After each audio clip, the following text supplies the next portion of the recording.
allegations are true, then of course it's going to be a very explosive situation, clearly.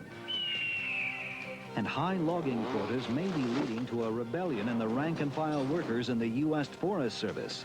The Forest Service has really been dominated by the drive to get the cut out of the woods. Plus, a school that teaches parents how to take control of the education of their children. The future of 40 million children is at stake. With reporters John Gibson, Vicki Leviakis, Dan Noyes, Joe Oliver, Todd Pottinger, and Nina Schlossberg. This is The West, the news magazine of the West. Welcome to The West. I'm Todd Pottinger. One woman's search for her brother's killer has uncovered a trail of international intrigue, organized crime, and murder for hire, a trail that starts at a very unlikely place. It's a small band of Native Americans called the Cabazons. The tribal rolls on this western reservation list fewer than 3 dozen members. But somehow, this tiny tribe has managed some big connections, from international arms dealers to the mafia, even the royal family of Saudi Arabia. Dissident tribal members say the tribe is literally out of control, that white men are now calling the shots, and the federal government is looking the other way. Welcome to the Cabazon Nation, all 1,700 acres of it east of Palm Springs.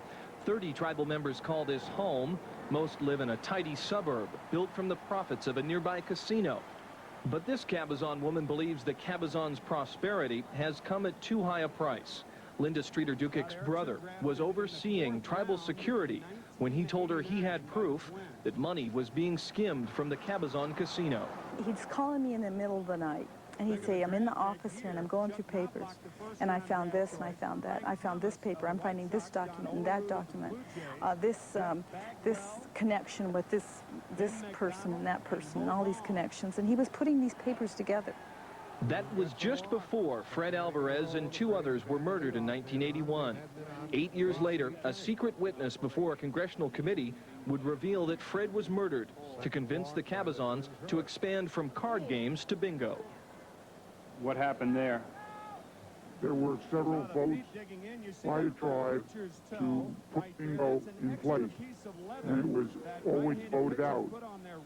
Subsequently, 3 members of the tribe were found dead. Shortly thereafter, a vote was taken to put bingo in, and naturally the vote passed. And who's behind the bingo there now? An organized crime family. And that's the Cabazon Rancheria? Yes, sir. But that testimony, as serious as it was, apparently did not move members of Congress to look any further into what was going on the Cabazon reservation. With all these allegations, didn't that ring a bell in your head? It rang a bell, and we were told that all of these incidents were thoroughly investigated by the appropriate authority. But 10 years after Fred's murder, federal and state investigators say they still can't find a link between his death and the Cabazon mob connection. This much we do know. John Philip Nichols, the outsider who established the Cabazon gambling operation, was himself convicted of trying to arrange 5 contract killings 4 years after Fred's death. The conviction forced Nichols to step down. His son Mark has since stepped in. The younger Nichols refused to appear on camera when we paid a visit to his office. If a representative of the reservation did not want to appear on camera, it would appear to an objective eye that you have something to hide. And well, I guess that's a conclusion that you might draw. We never did get an interview, but a letter from tribal attorneys categorically and unqualifiedly denies that there is or ever has been any organized crime infiltration of its gambling activities. We also received a 9-page fax that included a statement of regret about the unsolved murder of Fred Alvarez and offered condolences to his family. That's news to his sister. Linda's very public 10-year campaign to find Fred's killer and give the Nichols family the boot has led to the tribe cutting off her share of Cabazon profits.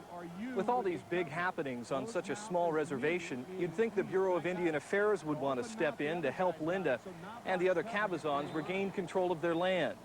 But as unbelievable as it sounds, the Bureau told Linda and us that it's none of their business, that helping Linda would interfere in the tribe's internal affairs.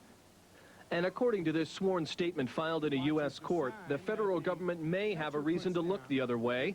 The Cabazons maintained close liaison with certain elements of the United States government, it reads, including representatives of intelligence, military, and law enforcement agencies. The Cabazons are a sovereign nation. The sovereign immunity allowed them to support the needs of a number of foreign governments and forces, including governments in Central America and the Middle East. That statement was made by this man. He agreed to talk to us only if we did not show you his face. Do you fear for your life right now? Oh, absolutely. And I've been in fear for my life since the early 80s.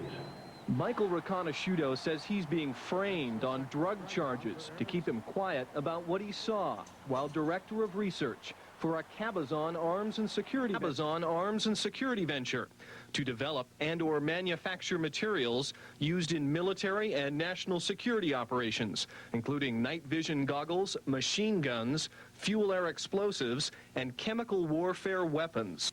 It was very sophisticated night vision equipment, as well as the latest in sniper and counterinsurgency equipment. And representatives from the Internal Front for the Liberation of Nicaragua. You know, this was pre-Contra. And all this stuff was developed on this Indian reservation? Yes. Contras and Cabazons? As incredible as Riconosciuto's stories are, documents confirm some unusual interests for a tribe of 30 Indians. This letter details negotiations between the Cabazons and the royal family of Saudi Arabia to provide security for the Crown Prince's palace. This letter proposes that the Cabazons produce ammunition for Argentina, Taiwan, and Turkey. So is there really a Cabazon connection? Congress now wants to know. Written letters to all of the, to the CIA, to the Attorney General, to the FBI, to BIA, asking them to investigate these allegations and get back to us quickly. If these allegations are true, and fortunately now they are being investigated, as you know, and we should know, then of course it's going to be a very explosive situation, clearly, and one which there's numerous failures, including a failure on the part of Congress. So where do things stand today on the Cabazon Reservation? The tribe continues to deny any wrongdoing, past or present. Linda continues her hunt for her brother's killer, and she may be getting some help. The local district attorney's office has told us they are now actively investigating Fred Alvarez's murder. No escándalos,